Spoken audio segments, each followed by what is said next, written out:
What is up, Notre Dame fans? Mike Singer from Blue and Gold with On3 national football analyst JD Piquel does really fantastic work over at the On3 YouTube channel. We will leave a link to that in the description of this video, so you can head over there and subscribe to catch all of JD's coverage of college football. And yeah, JD, obviously the marquee game of this past weekend was Notre Dame and Ohio State in that top five showdown. Ohio State coming out victorious 21-10. So I want to get your thoughts on that. Folks, go ahead and hit the thumbs up on this video. Subscribe to our YouTube channel if you are not yet, and head over to blueandgold.com. $1 for 1 year of premium access. So JD, and you did a great job covering this on your YouTube channel at On3, but kind of reiterate what you had to say about this Notre Dame performance. Again, just the game, looking at it from a Notre Dame angle.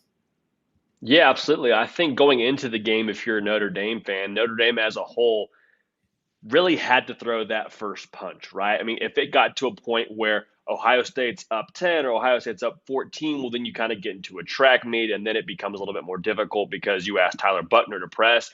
And credit Notre Dame, they 1,000% landed that first punch on the number 2 team in the country. And so if you're a Notre Dame fan, I know there's no moral victories, and Marcus Freeman said as much, but I think you validated a lot of the things that you probably thought about your program this past offseason heading into the fall. And then in terms of what Tyler Buckner did, maybe he wasn't airing it out for 300 yards on 40 attempts, but in terms of managing the game, using his legs, and letting that offensive line eat with Chris Tyree running behind him, I think there's a lot of good positives to build off of, because there was a lot of people going into this game from the national perspective saying, oh, Ohio State's going to cover that 16. You know, if they get rolling, it's at home, all these things, first-year quarterback, first-year head coach. And for Notre Dame to go out there and go toe-to-toe, and I'm sure a lot of Notre Dame fans feel like really probably had a couple opportunities to win that football game in your first year under Marcus Freeman, with all the external circumstances slanting against Notre Dame in that game, I think you have to feel pretty good about where you are coming out of that. It's kind of weird because Notre Dame's in this national spotlight game, right, JD, and they lose by 11 points. It's like, from a Notre Dame perspective, and seeing what Irish fans are saying on our loose emoji message board and on Twitter, it's like, we lost another one. Like, Notre Dame fans just badly want to win one of these big games. Of course, they did against Clemson in 2020, but a lot of folks put an asterisk on that one because Trevor Lawrence didn't play. So it's like, Notre Dame fans, again, at least the majority of the ones I see on our website is just kind of upset. And you would think that the national media would be like, it's same old Notre Dame. But it seems like, and JD, I'm going to categorize you as national media as well here. It seems like the national media is higher on Notre Dame after this game than before it, because, I mean, you can make an argument that Notre Dame was the better team, throw out at least half of it. National media probably thought Ohio State was going to wax them by 3 touchdowns, and it was a tight game into the fourth quarter. Yeah, and the way they played it at the line of scrimmage, too, was really encouraging, because I think to bet on that offensive line and to bet on that defensive line that, hey, we're going to put the game on y'all, we're going to go as you go make something happen for us. And for that to be able to really work for the majority of the game, I mean, there's a lot to feel good about. And again, I feel bad because I keep saying, hey, there's these moral victories, but nobody wants a moral victory. You can't take that anywhere to a bowl game or to the college football playoff. So I understand that. But I think this is a new Notre Dame program-wise that we need to take into account, because I know there's the talk about, like you just said, hey, winning big games is a thing that we need to do here at Notre Dame. And I think Marcus Freeman's ultimately going to get this program to a place where they can do that. But if this is his first time, I mean, none of these guys are guys that he's recruited as the head coach. This is his first time pulling the trigger for this program. I mean, going forward, if this is the jump-off spot against the number 2 team in the country on the road, like, there's so much that I think there is to be built on. Now, week one's always kind of that head fake week, right? Like, is this what we're going to be as a team going forward? We get better, or is this we got it for one game and now we'll see how we do the rest of the season? But I mean, you and I talked before the year even began. I really think Notre Dame's at if the whole sky falls, they're an 8-win team. I put them probably closer to 9 or 10. Yeah, I completely agree. Yeah, I was even on the 7-win. If everything goes bad, 7 wins. But I do feel, even after a loss, that I'm 8 now. Like, I think this Notre Dame team and Tyler Buckner for me was kind of the biggest question mark surrounding this team, the biggest unknown. And all things considered, he had no time to throw. First start, sophomore, first time he started a game since his junior year of high school. Goes into the shoe and was 8 for 8 for 125 yards to start the game, and was Mhm. poised, composed, took care of the football, no turnovers.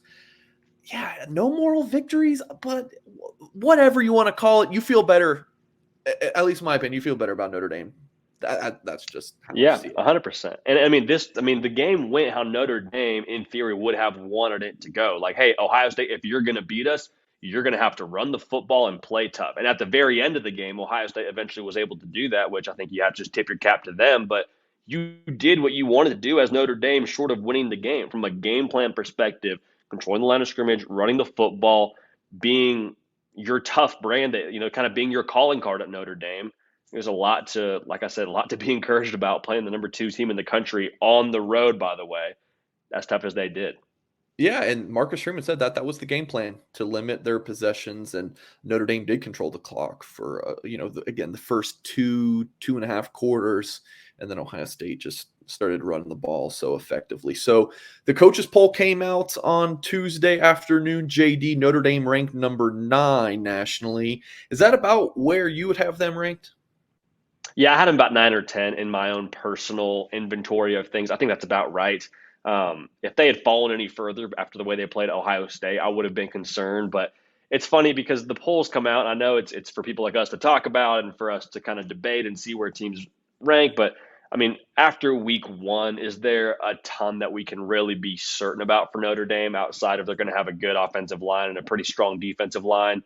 There's still question marks we probably have around multiple position groups all over the country, not just Notre Dame. So 10, I think, is about right. But looking at the rest of the schedule, there's not a game that I'm looking at and saying, okay, hey, they're in trouble here. I mean, even Clemson, when Clemson comes to town, like I feel like Notre Dame has a very good shot to do really well the rest of the season.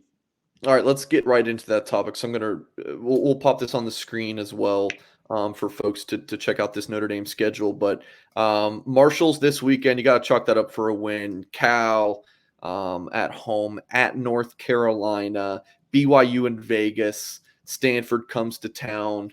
UNLV comes to town. You go to Syracuse. Notre Dame hosts Clemson, like you mentioned. That's November 5th. That's the big one. Huge recruiting weekend as well.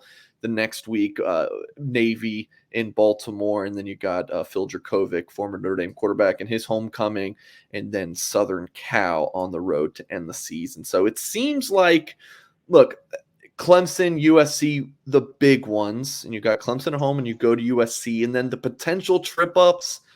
If Notre Dame goes into Syracuse and overlooks the orange, looking ahead to Clemson, could they trip up there? Could BYU be tough? North Carolina just gave up a ton of Yeah. points, but they can also score a ton of points. So, how do you kind of feel about how this Notre Dame team might go the rest of the season, JD? Why don't you go ahead and answer an impossible question to answer? Yeah, absolutely. No, I love it. I love it. Yeah, it's what we do, right? In terms of what they're going to do from a game plan standpoint, if you can execute against Ohio State, it's hard to make the argument there's going to be anybody else in the schedule that they can't execute against.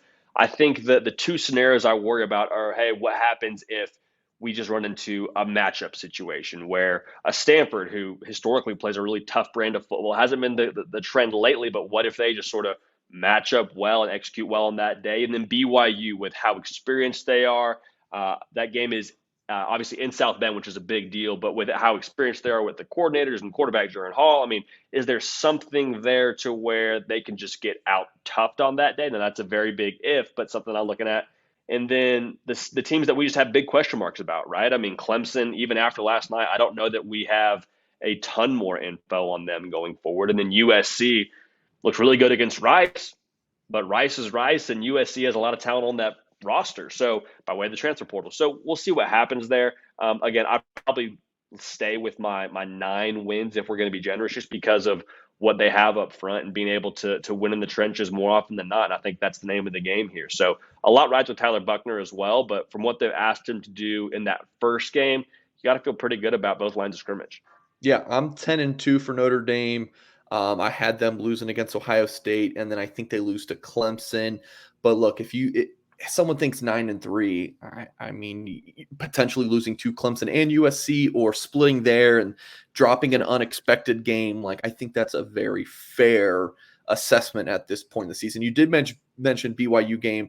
It's not at Notre Dame. It's actually the Mormons versus the Catholics in Las Vegas. So what is better Oh, I'm than that, tripping. JD? How I, about that? Yeah. I looked down at my schedule I got here. It looks like Notre Dame's going to be the home team. A lot of Catholics in Vegas. A lot of Catholics and Mormons in Vegas.